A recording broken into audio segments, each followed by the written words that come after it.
बृजमोहन श्रीवास्तव, अगर महाविकास आघाड़ी ठीक वैसे जैसे लोकसभा में चुनाव लड़ी, कांग्रेस का स्ट्राइक रेट 17 में से 13 सीटें, एनसीपी का स्ट्राइक रेट 10 में से 8 सीटें ले गई शरद पवार की पार्टी, बेरंग रह गए अजीत पवार 4 में से 1 सीट।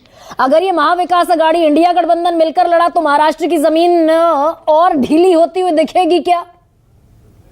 गरिमा जी, ये तो नहीं मालूम कि आईएडीआई के जितने घटक दल हैं ये आपस में साथ मिलकर चुनाव लड़ेंगे कि नहीं लड़ेंगे, क्योंकि अभी हरियाणा में हम लोगों ने इसको स्पष्ट रूप से देख लिया। जिस प्रकार से आप पार्टी को अंगूठा दिखाया कांग्रेस ने, वो सबों को मालूम है। लेकिन एक बात तय है कि महाराष्ट्र में महायुति की जो तीनों दल है हमारे, बीजेपी, एनसीपी और शिवसेना, हम तीनों लोग पूरी शक्ति के साथ एकजुट होकर आदरणीय नरेंद्र मोदी जी के नेतृत्व में चुनाव लड़ेंगे, ये बात तय है। अब मुद्दा ये आता है कि हम लोगों का जो गठबंधन है उसमें और आईएनडीआई के गठबंधन में क्या फर्क है।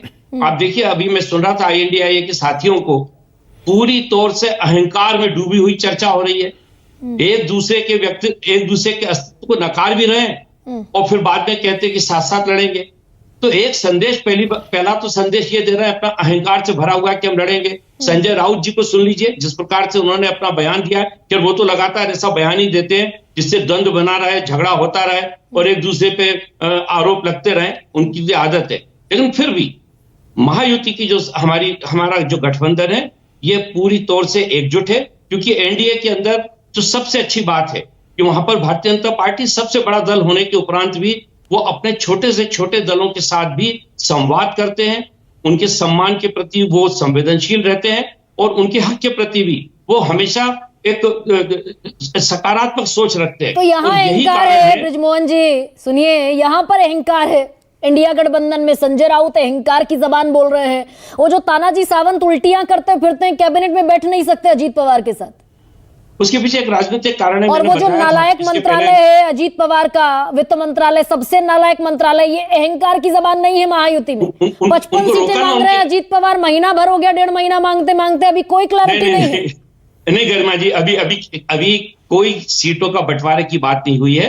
ये सब सारी चीजें चर्चा हो रही है। तो अभी ये कहना बिल्कुल गलत होगा कि मांग रहे हैं, अभी इस ढंग की कोई बात नहीं है। जहां तक जिन 2 लोगों का आपने जिक्र किया, उन दोनों को उनकी पार्टी के नेताओं ने पूरी तौर से समझाया है, उनको नकारा है उनको, और इसके पीछे राजनीतिक कारण है, क्योंकि तानाजी को लगता है कि अब वो सीट उनको नहीं मिलेगी, वो सीट एनसीपी को जाना है, क्योंकि 235 सीटों से वो चुनाव जीते थे। अरे भाई, देवेंद्र फडणवीस ने कह दिया, और क्या लेंगे अजीत पवार, लेकिन और क्या सुनेंगे अजीत पवार, बृजमोहन श्रीवास्तव? देवेंद्र फडणवीस ने कह दिया कि एनसीपी के साथ हमारा गठबंधन स्वाभाविक अलायंस नहीं था, हम तो विरोध में लड़ते रहे एनसीपी के, हमारे वोट ट्रांसफर नहीं हुए। तो आदरणीय देवेंद्र जी ने सही बात तो बोली है, बिल्कुल सच है ये बात, और इसके चलते हार गए लोकसभा चुनाव। ठीक है, पर एक बात गरिमा जी, एक बार फिर समझिएगा कि चुनाव हारने के उपरांत हम लोगों ने अपनी उन गलतियों को रेक्टिफाई भी किया है। तीनों दलों के नेताओं ने, तीनों दलों के कार्यकर्ताओं ने बैठ के इस मुद्दे पे गंभीर चर्चा की है। और आप देखिए आदरणीय नरेंद्र मोदी जी जिस प्रकार से महाराष्ट्र के लिए लगातार दौरा कर रहे हैं, लगातार वहां के लिए ढेर सारी उन जरूरतों को पूरा करने का वायदा कर रहे हैं, बल्कि सौगात भी लेके जा रहे हैं। इलेक्शन भी टाल दिया भाई बृजमोहन श्रीवास्तव, होने थे हरियाणा के साथ, 15 साल से हरियाणा के साथ हो रहे थे, इलेक्शन टाल दिया चुनाव आयोग ने कि लाडली बहना योजना का पैसा चला जाए, फिर चुनाव कराएंगे। तो बड़ा इनसिक्योरिटी महायुति में भी। अमिताभ तिवारी आपके पास मैं आ रही हूँ। गरिमा जी ये बात गलत ना, ऑथेंटिसिटी से कह रही हूँ सर, एकदम दावे से कह रही हूं। 2009 में साथ हुए, 2014 में साथ हुए, 2019 में साथ हुए हरियाणा के और महाराष्ट्र के चुनाव, 24 में क्यों साथ नहीं होंगे? मैं दावे से कह रही हूं। अमिताभ तिवारी